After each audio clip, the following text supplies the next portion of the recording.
we wasn't residents. We didn't live in an apartment unit in Nicholson, but we lived in one of the apartments that rimmed the development.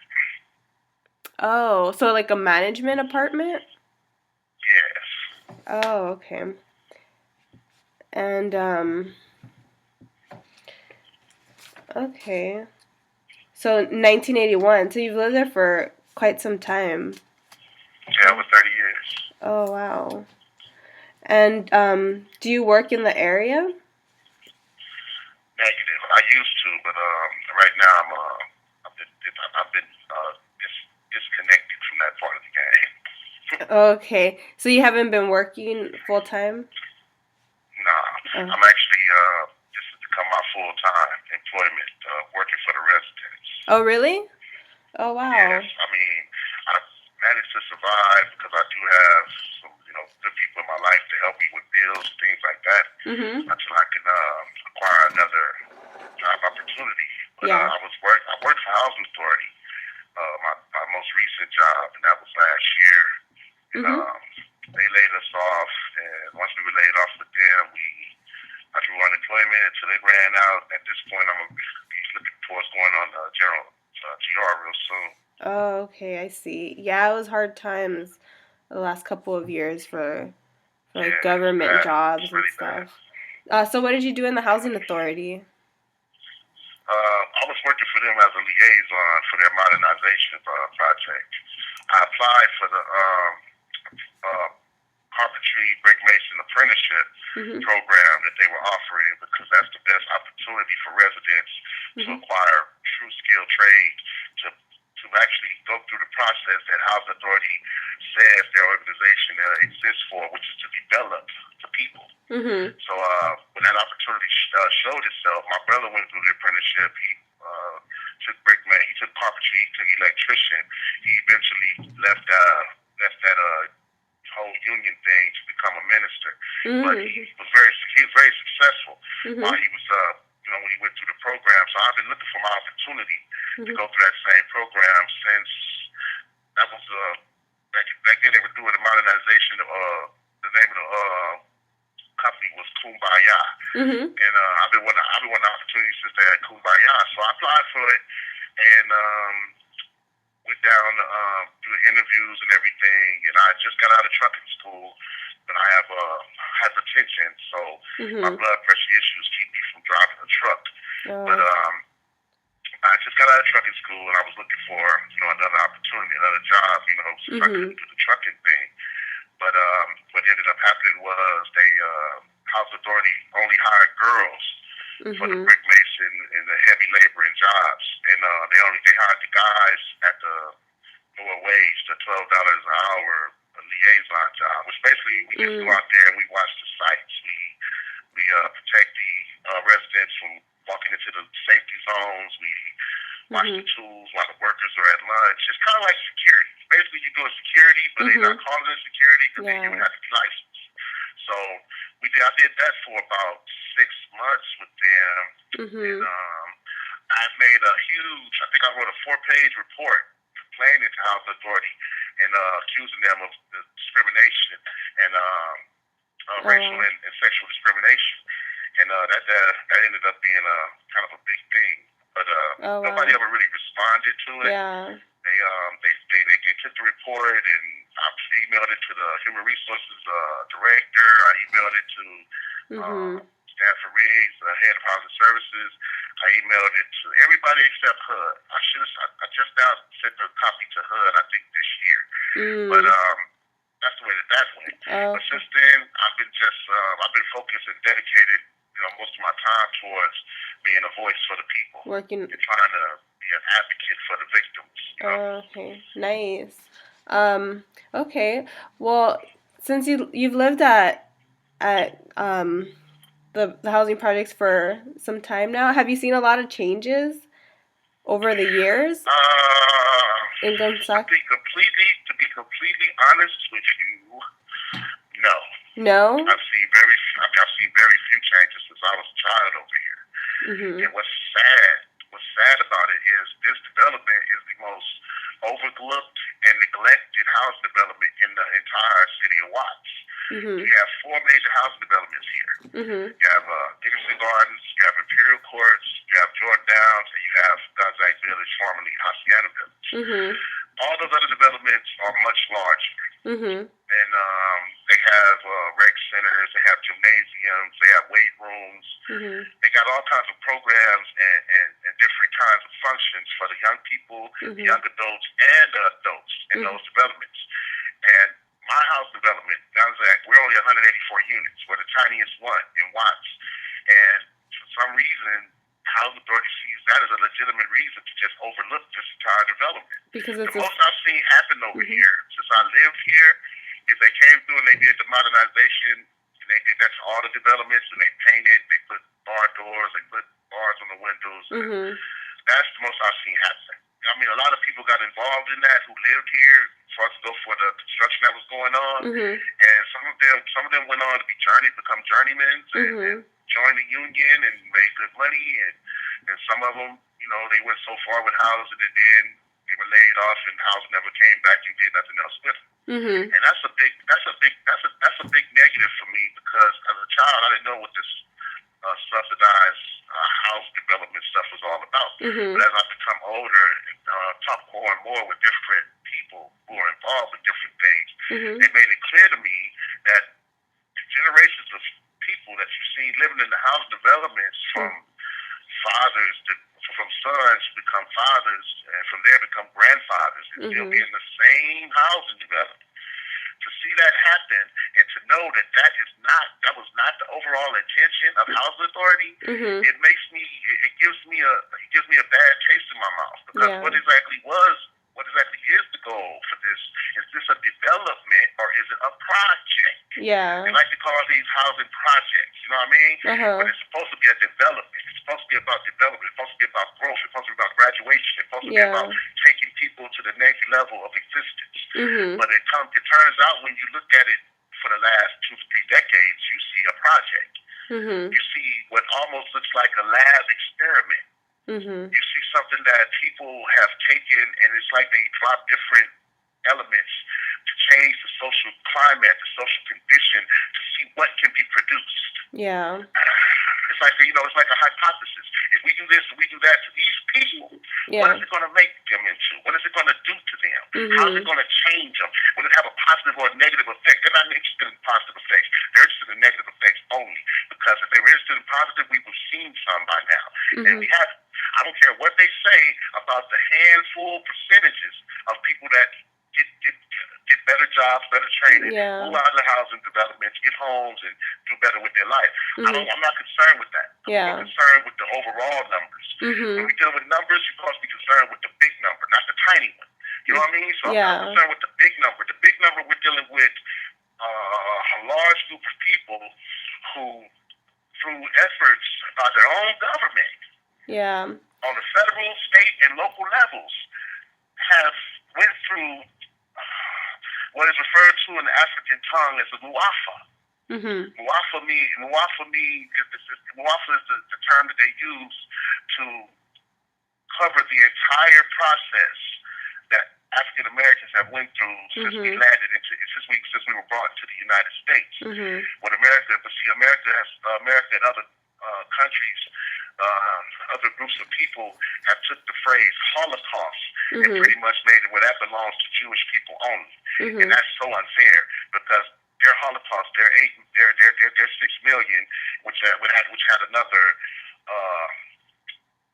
2 to 3 million that was in that Holocaust as well, who never mentioned, because these were people of color.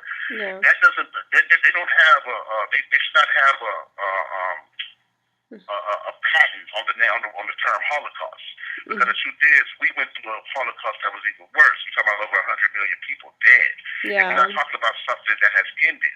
There's a sister named Dr. Joyce Leary. She wrote a book. She did a lecture called Post-Traumatic Slave Syndrome, where she talks about the transgenerational effects that slavery had on black people. And what we're dealing with now is we're dealing with the existing what exists now, as Mhm. far as go for how we exist now, the social condition that we living in now, you're dealing with the sum of a very long mathematical equation. You know what I mean? Yeah. Now you're looking at what the end results is, and like I said, the establishment on the federal, state, and local level have done everything in their power to Yeah. see to it that people, black and brown, ended up in the condition, in the position that we're in.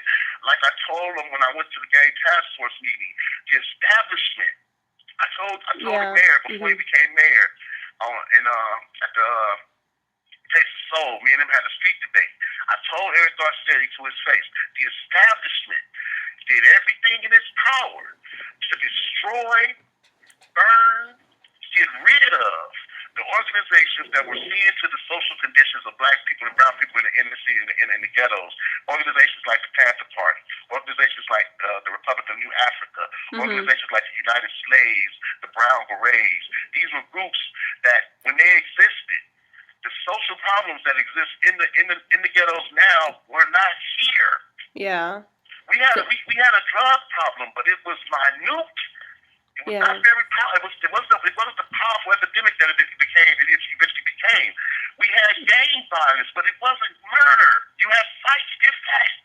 You know what I mean? Yeah. The destruction of those organizations that connected the younger generations to the generations of civil rights leaders. Yeah. When that connection was severed and torn out and thrown into jails and exiled out of the country and murdered, you left a planet out of orbit. Yeah.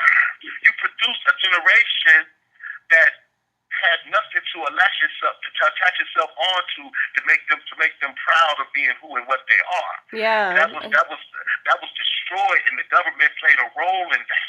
To know that, to grow up and find that out, to not know it's growing up, but to grow up and find that out. Yeah. You end up with what you got in me, which is what you have now is one of the bastards of this. This terrible thing, to grow up, see what happened, and say, you know what, you can't get away with this. And if only the people could get the right information, or just get pointed in the right direction, to start learning for themselves, we can change the condition. But the thing is, you got to actually do something about the life management skills of the people. Yeah. So when did? Go ahead. Oh no, I was gonna say on that note, when did you decide to get involved in the Tenants Association? I got involved when I was 12 years old. When you were 12 years old, you started going to the meetings? When I was 12 years old, I decided at that age that gangbanging was stupid. That selling drugs did not help us. And at that point, I was going to Markham Junior High School, right across the street from my development, which in Watts, it has the legacy and the reputation for being the training ground for what potentially became the worst gangsters and the worst drug dealers that California has ever seen. Watts has we have a different reputation from any area in LA. It's a well-deserved one. So when I was in the training ground, I was going against the grain. I was refusing to join a side, and I was insisting on telling the brothers who were doing it how stupid they looked. You know what I mean? At 12 years old. And why? Maybe it was the fact. What were you about to say? Oh no, I was gonna say, why did you decide to go, like you said, go against the grain at 12 years old? Well, it had to be a mixture of spiritual intervention. And then also the role that my older brother played. So I have two brothers. How old are they? My oldest brother is 45.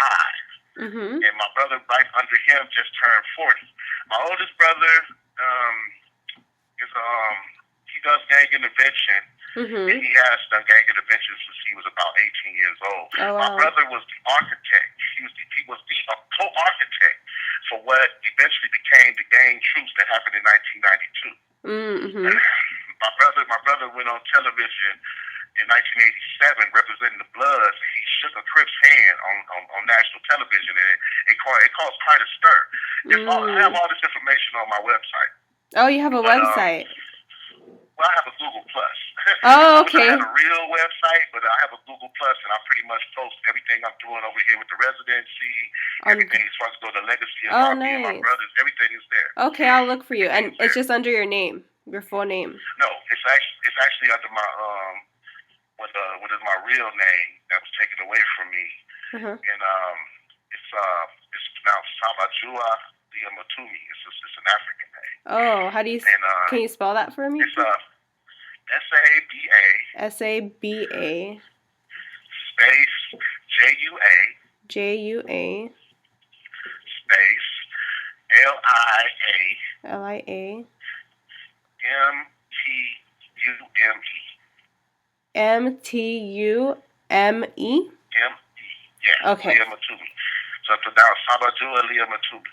If you, I mean, all of my, I have that. I have a Google Plus. I have a Twitter. I have a LinkedIn, and I have a tag. So I have Okay. all those different web pages, all under the same name, and all of my information goes up on there pretty regularly. I upgrade it.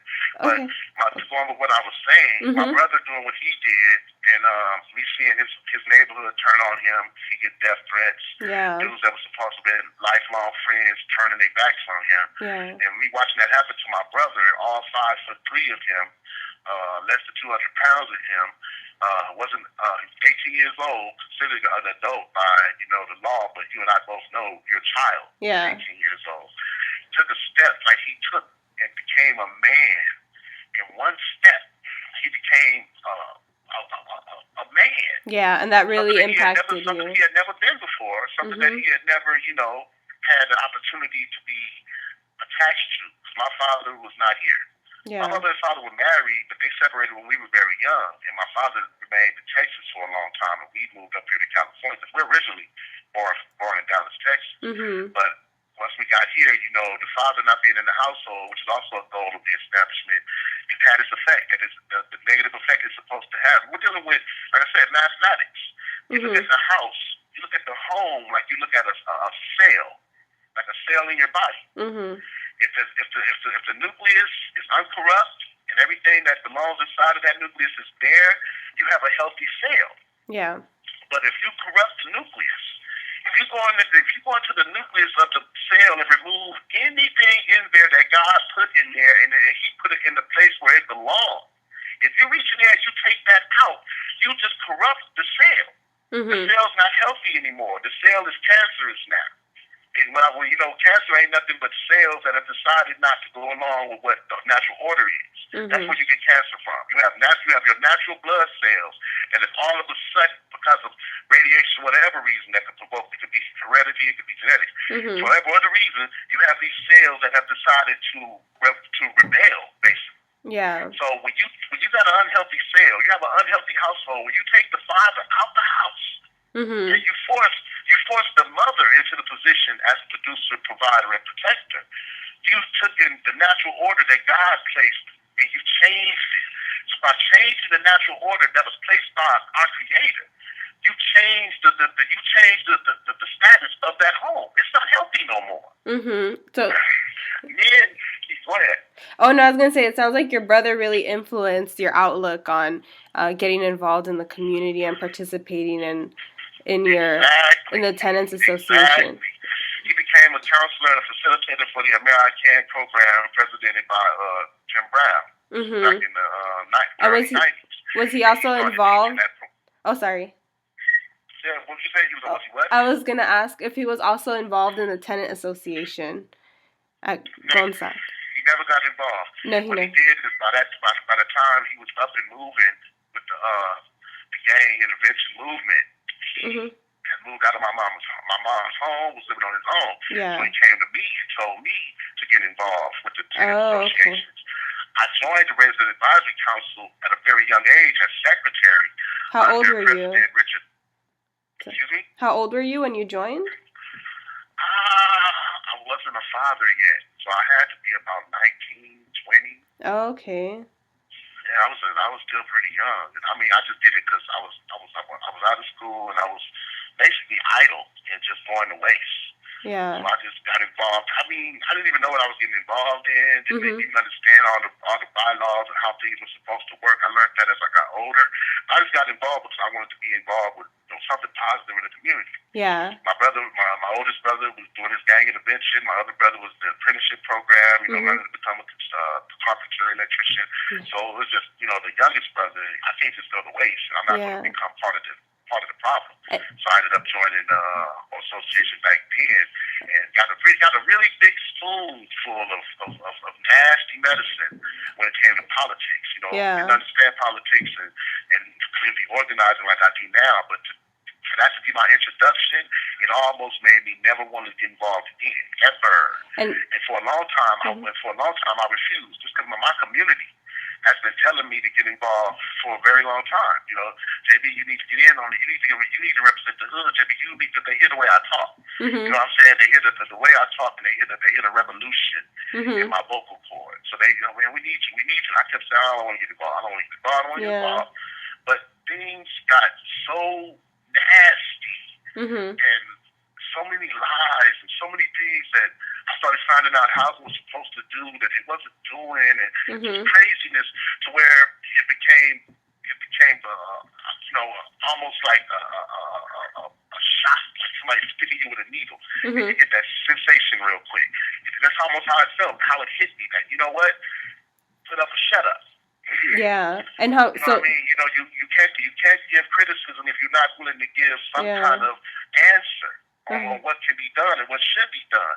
And if you want to give answers on what should be done and what could be done, you need to get into a position of leadership. Yeah. Not a position of just going along. No, you need to get a position of leadership. So as of right now, I'm the Housing Authority representative for Gonzaga. I'm the resident advisory president for Gonzaga. As of next month, I'll be on the Watts Neighborhood Council for this same area. And is this your second term as serving with the advisory council? Yes, this will be considered my second term because I was once the secretary. So this is my second term. So I got 3 years to try to bring about a real positive change to the way things are done over here. And I've been working before I even got into this seat. I've been getting with the organizations, LAPD, Housing Authority, WLCAC, Watts,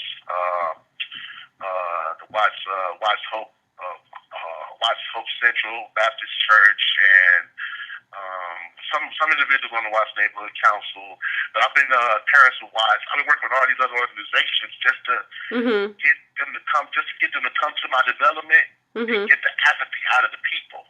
Yeah. Because right now, the people in my development, you can talk about all the house development, they all have apathy. But in this development, it's the most powerful force because everybody here feel like nobody cares about them, and anybody who comes to them that say they want to do something for them, they're going to want something in return. It's going to hurt them in some kind of way. Yeah. And it's like I need to get the people organized and to not I want to get the people organized to go to anybody and beg for nothing. I want to get the people organized to go to people and say, no, we supposed to have. Yeah, and we're supposed to be doing. You know what I mean? And that's the whole problem here. Because most people in the house developments grow up over here, you pay the subsidized rent, you keep your mouth shut, and you hope nobody ever say anything to you because you just want to, you're happy with the fact that you not have to pay the rent that you hear other people have to pay. Yeah. But the truth is, this organization is supposed to be doing more than just giving you subsidized rent. They're supposed to be dedicated to training and getting you the skills necessary to live a better life, to take you to the next level, and to have generations of people living in the house developments, from grandparents, sometimes great-grandparents, whose children's children, all in the same house development. That means that someone, somewhere, don't want to see nothing get done. They happy with it just the way it is. So it sounds like some of the changes you want to see are the residents getting more services and organizing the residents in order for them to fight for the services that should be delivered. What I want to see is the residents develop a better understanding of self-sufficiency and independence, to take it upon themselves to start creating opportunities for themselves and for their children. It can be done. It's been done in other house developments in different parts of the United States. California and other states, it hasn't been as positive. But in other states, you got house developments that are completely self-run. That's true. That's true. So, well, one thing I wanted to ask is, when you think about the housing development and the community there, how would you describe it? How would you describe this housing development to someone who has never been there before? I would describe the housing development as being a very dangerous place. A very potentially dangerous place. But that same potential, that same energy, it could be a very positive place, because we got to keep in mind the housing projects is where the Bloods and Crips came together in 1992. I was 17 years old. My brother played a heavy role in that piece that took place. So I was at every function, every press conference, every meeting. Don't get me wrong, there were not many press conferences. But it was right after the Rodney King riots, and all the Bloods and Crips met up in Jordan's housing projects, and there was so many colors, so many black people that the National Guard surrounded us in the house development with rifles, and it was quite the experience. I wish it was. It's so bad that cell phone videos and all that didn't exist at that time. Because that's something that should have been recorded for the years to come, to show to the children. We had 5 helicopters in the sky, and we had a whole National Guard regiment around us. And I'm talking about they all standing there with the rifle with this bitter look in their face. And I mean, the only thing they could have said is that they had a problem with these supposedly enemies getting together and congregating like that. They couldn't have said nobody was breaking any laws. Nobody was breaking any law, and nobody was ignorant enough to provoke them.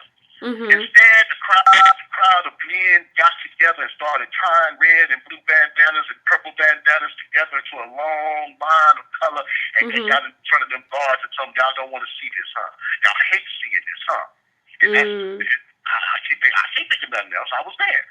But that happened in the housing project. The dangerous place, Menace to Society. The movie Menace to Society was all about the housing projects. And gave the entire world an ideal of what the mentality is of the men down here. And it was such a misleading thing. These 2 directors, the Hughes brothers. Of course, I agree with DJ Quick and other brothers like him when they say, we know it's bad in the hood. So you gotta check what you're talking about if it ain't to the good. You ain't gotta go tell everybody how negative it is. You ain't gotta show that to the world. We know it's bad. We come from it. So what would why is that what you want to broadcast to the rest of the world? The negative image. Give them that stimulation that they need every once in a while to remind them to hate us as a people. This is what's done. So what would you say are some positive things about the community? You mentioned the most positive thing about the housing development is its potential. If these places could actually get pushed, get the necessary qualifications, get the people the necessary qualifications, and the I ain't saying hold their hand and walk them through nothing. I'm talking about just open the doors and show them the doors. Whether they choose to walk through them or not is their decision. But open the doors, open the avenues, let them know. Do y'all know that living here, y'all could do the maintenance in this place, the painting in this place, the pest control, all the carpentry, whatever needs to be done could be done by the people right in here.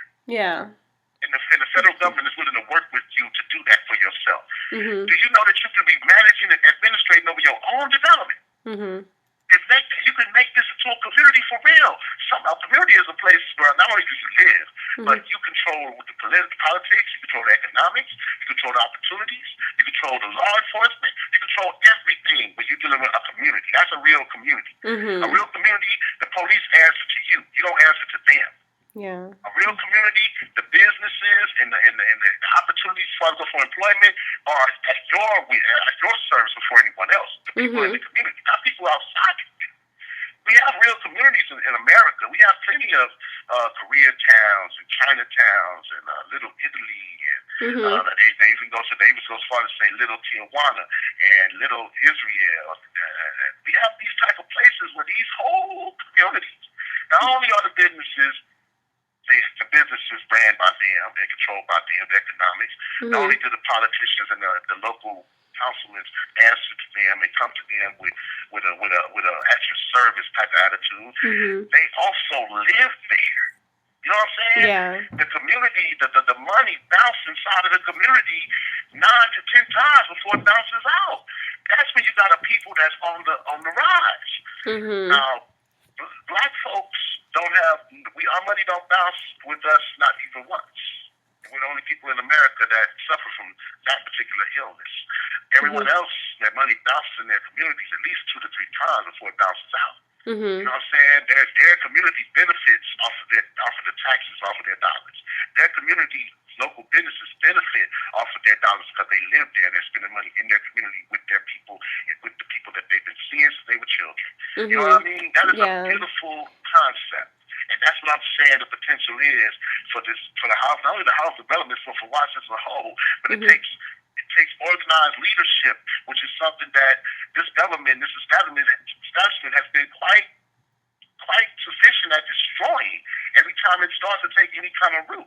Now, you're talking to a young man who studied Cointelpro with the Black Panther Party and the assassination of the leaders of that time, Martin Luther King, Fred Hampton, Medgar Evers, Malcolm X.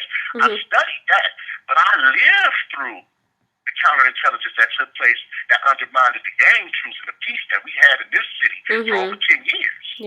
10 years straight, we had unbelievable peace and prosperity as far as it go for social relations, which is a beautiful thing. Because if you can get social relations to be good, all the rest can come in. Economic growth and the ability to start businesses, entrepreneurship. We had brothers in the Nicholsons with hot dog carts. We had car washes that were being run by the brothers who grew up in these ghettos, who were the quote unquote criminals. But we're taking that. We had a complete twist on that, and we've seen a lot of prosperity. I mean, as far as to go for gun violence, the violence is at a minimum. And when violence is at a minimum, as far as I'm concerned, you can't possibly better than that when you're dealing with an area that's had the reputation for violence that Watts has. So I watched that get undermined and destroyed in our face. I've seen certain things. Just for an example, there was a guy named D Money. And we talking about right in the middle of the gang truce. This was in 1993. This is right the year it started. Watts had it solid for over 10 years. Remember, keep that in mind. So we talking about in the midst of the gang truce, we got a brother who's a blood up on Central Avenue, on the east side of Central Avenue, playing dominoes with a bunch of other blood dudes. They look across Central Avenue. On the west side of Central Avenue, there's a young man sitting on a bike, blue LA hat on, who looks like he's obviously a Crip. Shades on his face. Blue dicky pants, and he's just sitting there on the bike. But of course, it's peacetime. So nobody shot at him. Nobody got alerted. People saw him and noticed him, but at that time, these two neighborhoods that were separated by Central Avenue had peace between one another. I mean, it was a really uneasy one because these two neighborhoods, we talking about Circle City Power Crew and Front Street Crip, had a deadly war for several years. When I say deadly, very few fights. Shootings and killings is what happened between these two. Shootings and killings, very few fights. So for them to have peace, that was not only unbelievable, but that was indeed a blessing and a benefit by God Himself. Get into them brothers' hearts and make them say, you know what, we can coexist with y'all. So somebody knew that. Because this is why what took place. This young man sat on that bicycle across the street with his blue on, looking at the blood, playing dominoes for about 10 to 20 minutes before pulling a weapon out, firing across Central Avenue, and only hitting D Money. Didn't hit one other person. That it was about at least 8 to 9 people in that quad. Didn't hit none of the other people. D Money was sitting sitting on a table playing dominoes. So he was sitting. He wasn't heavy. The bullets all center mass to his chest and a couple to his face. He was shot with marksman accuracy. From across the street with moving vehicles and people all over the place. He the only person got hit. The same individual got on his bike, rolled into Front Street Crip Hood and shot 2 of them. And this Mm. Nobody was ever arrested. Nobody never knew who this person was supposed to be. Yeah. But the first piece of the circles immediately started their war again. Right after that happened, no more talks. And it was worse. It was worse than it was at first. Mm. My little cousin, and a friend of his were victims of that war. They both were shot several times inside Parkside Manor. Both of them were shot in the head. Oh wow. One survived, one survived, and one didn't. But this is what turned on after that sabotage. Yeah. I'm not a fool. I've been living here a long time. I've never seen a gang member shoot that well. Never. Mhm. So I gotta say that alone tells me we were victims of Cointelpro in this generation, this time and age. Yeah. And it did a good job. It took a while, but at this point, we celebrated 20 years since the gang truce in 2012. I spoke on that panel. Oh wow. Mm-hmm. Since then, yes, because my brother wasn't able to be here. He's a citizen of England now. He renounced his American citizenship, became a citizen of England, and married and living in. He doesn't really care for the country anymore, because you got to imagine how he feels as being a co-architect and seeing that undermined and seeing them come in and destroy what so many brothers fought to make happen. I told people at that congregation that it broke his heart. I ain't a fool. Mm-hmm. It's the reason why he left this country and don't want to come back. To see dudes back fighting and back gang banging again on a worse level than it ever was, because now bloods kill bloods. Mm-hmm. Power rules kill power rules. Christians always killed each other. But now you got it where there's no kind of guidance. Yeah. Free agents, basically. Everybody can just shoot at anybody. Then you got a black and brown issue. Yeah. Black and brown is fighting each other. What? So we're dealing with two different types of cancer that's eating away at the fabric of these ghettos, these slums, these. How does that exist in the richest nation in the world? How do we have ghettos and slums? Yeah. I don't get that. But if you took the people in the housing projects right now with the mindset they got and dropped them into a beautiful neighborhood, they would turn it into a ghetto in less than 48 hours, 72 hours tops. Because the life management skills, understanding primary social and political needs, is something that the people are completely void of. As long as they're void of that, void of these particular skills and these understandings of their position and what their obligations are to see to the benefit of their children and the generations to come. As long as they can't see that clearly, you're dealing with a mind state that would turn any neighborhood into a slum. It wouldn't take long. Yeah. Yeah, I see what you're saying. So you mentioned that one of your brothers, he left. Do you have any other family in Gonzac village? No. I'm the last of the Mohicans. Oh, you're the last. I'm the last of the Mohicans. My family, we all were gone eventually. My mother, when she moved here, she was on welfare. She had 5 children. She had 3 sons, 2 daughters. And there was no game program back in that time. Welfare did very little to help people get off of welfare, as far as welfare helping you get education and training. So she checked herself into college and got her associate's in science, and from there she went to the nursing program. She got her bachelor's in science before becoming a registered nurse and going to see the Sinai and working there for about 16 years.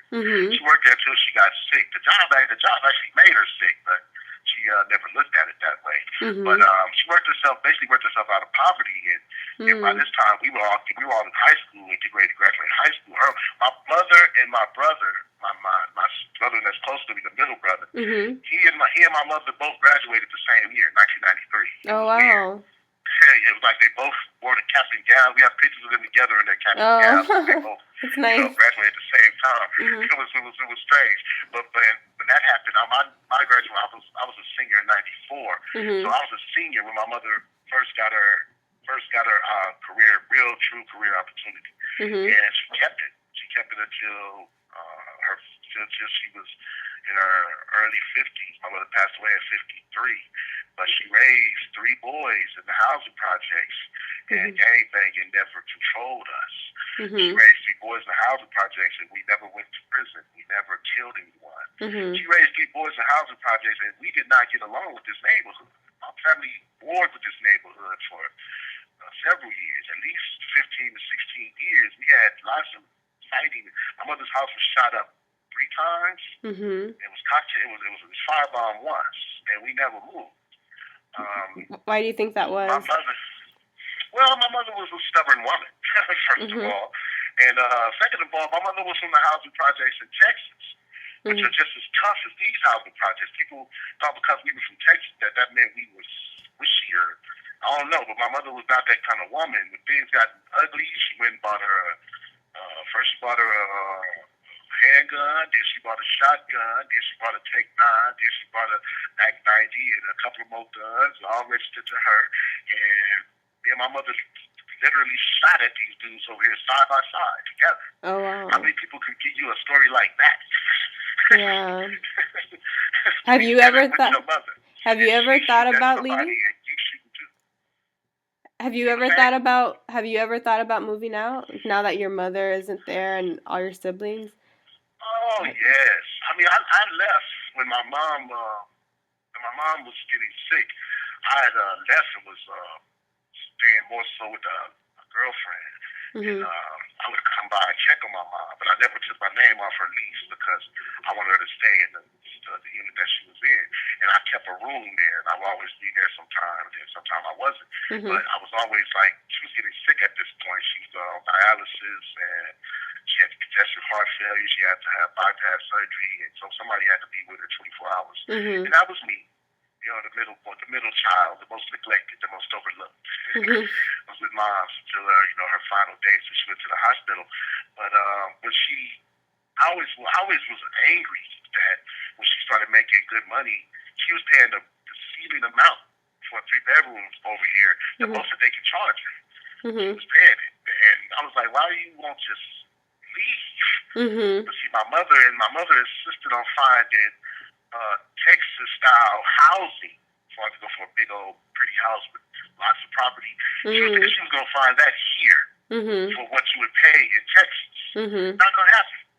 Not going to happen. Yeah. And for a long time, she said she was looking for a house. She had a retirement budget and decent amount of money where she could have moved. She could have did whatever she wanted. And what she wanted to do was go shopping every day, buy different clothes and outfits, and just dress up. That's all my mother did in her final days.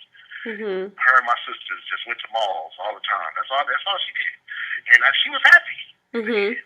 And by her being happy, before she passed, she told me that, everything that happened between us and these dudes around here, leave it alone, let it go. Don't hold no grudges. She don't want me angry or fighting with nobody, when she passes away. Yeah. And I listened to what she said, and it's like, despite everything that ever happened over here, 1, 2, 3, 4 guys that have been shot ran to my mother's house to get help.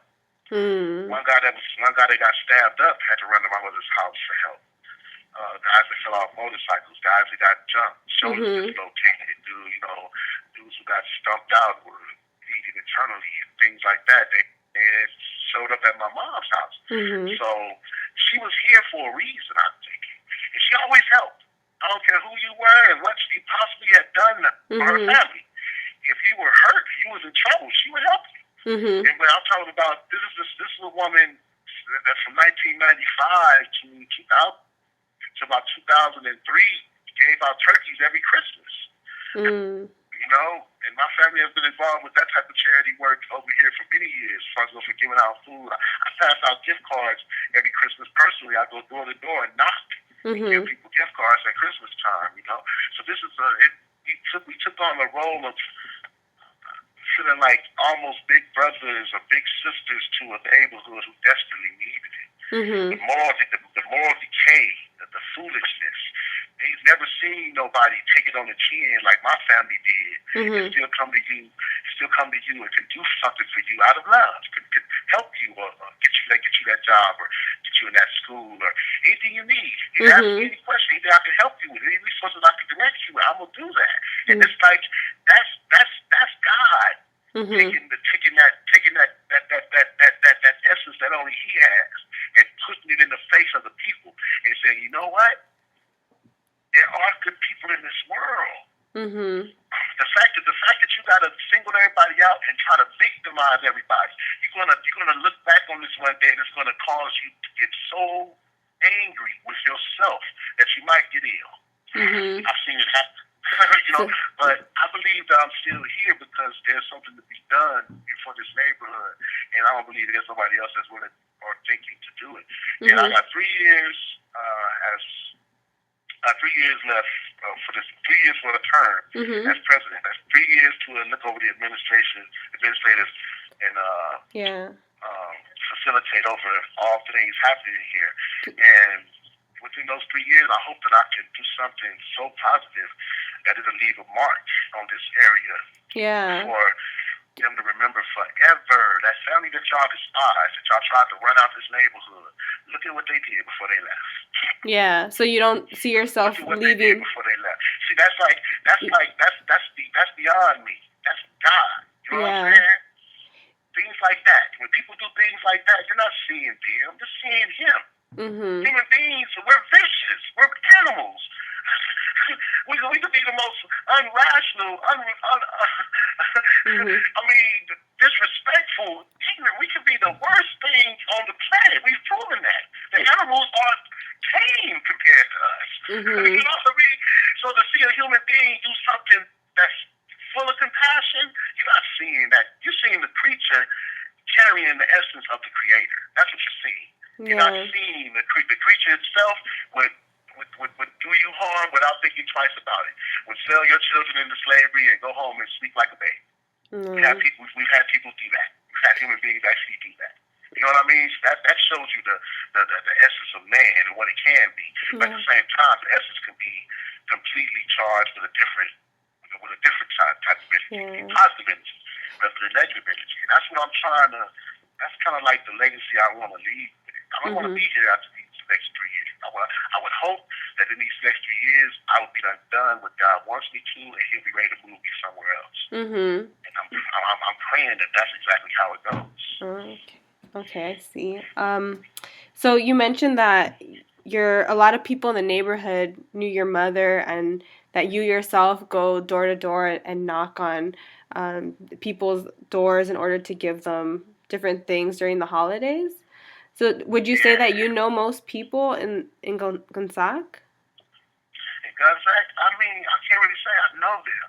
They know me better than I know them because a lot of these people are new. You know, a lot of people that are here, they haven't been here that long. They haven't been here as long as me. And most of the people that lived in units over here when I grew up over here, they've moved on. They still come over here and they still may hang out with different people. They may have relatives that still live somewhere around here, but the generations are pretty much new. So when I walk through here, that's one of the things I like about going door to door is I get to see who the people are, who live in these different units. And I don't introduce myself. I give them a gift card. I tell them God bless or que Dios les bendiga, and I go about my business. And then let them discover what they have. And they always come out later and say, thank you, thank you, thank you. But it's not about that. You know, I'm giving you because somebody gave it to me to give to you. So I'm going to make sure you get it. If you had to guess, like, how many people would you say that you know by first name? If you had to give a ballpark number. Oh, well, we're speaking on this entire community. My God. Well, speaking of Gonzac Village. Speaking of Gonzac as a community, yes. I got to say I know at least maybe 50 to 60 people. 50 people? Maybe. We're talking about children. We're talking about everyone that roams these very streets. I know all the. Let's put it this way: the registered voters. I'm at the point to where I'm finding out exactly who our registered voters are. So you're trying to find out exactly how many you said? Oh no, I'm just at that point because I'm dealing with politics. These things, you know what I mean? So it's like. People are expecting me to represent them and do certain things for them. So in order to do things for the people, you need to know as much about the people as possible. So I'm at this point, I'm trying to get to know everything I can about the people in the neighborhood so I can service them correctly. I see. Okay, and you mentioned you have a son. Do you? No, I have a daughter. Oh, you have a daughter. Do you only have one daughter? Just one little And girl. how old is she? She's 15. Oh, wow. She's Yeah. growing up. She's a high schooler, yeah. Oh, I wow. have to remind her that in 3 years I'll never have to speak to her again. Does she live with you?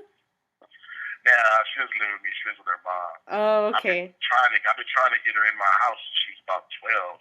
Uh-huh. It's quite difficult. Yeah. Parenting is very difficult. Yeah, I can imagine. I wouldn't know, not yet. Take your time.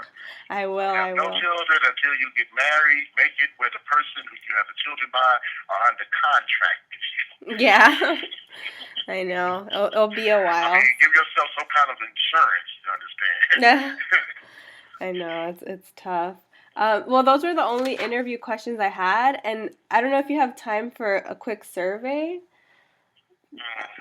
Do you have another, 10 minutes, maybe?